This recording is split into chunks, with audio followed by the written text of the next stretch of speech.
Muy buenos días. En esta oportunidad voy a hacer la presentación del proyecto de innovación que corresponde al tercer proyecto de Soy Educador de GEG Bolivia.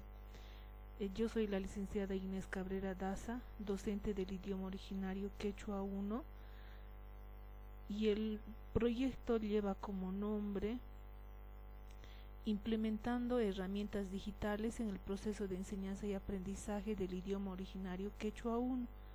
Estas herramientas digitales me ayudarán a desarrollar lo que es el proceso de enseñanza y aprendizaje del idioma originario Quechua 1 en las clases virtuales, para lo cual voy a hacer uso de las herramientas digitales dentro de mi innovación o dentro del proyecto de innovación, lo que es la plataforma de Google Classroom, las herramientas de Quizzes, las herramientas del Edpuzzle y de igual manera lo que es Google Drive.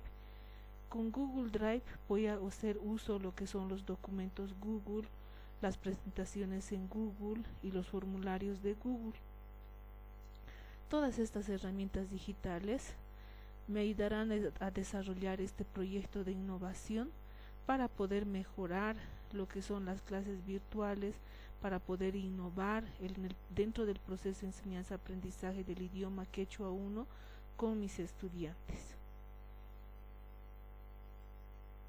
Muchas gracias.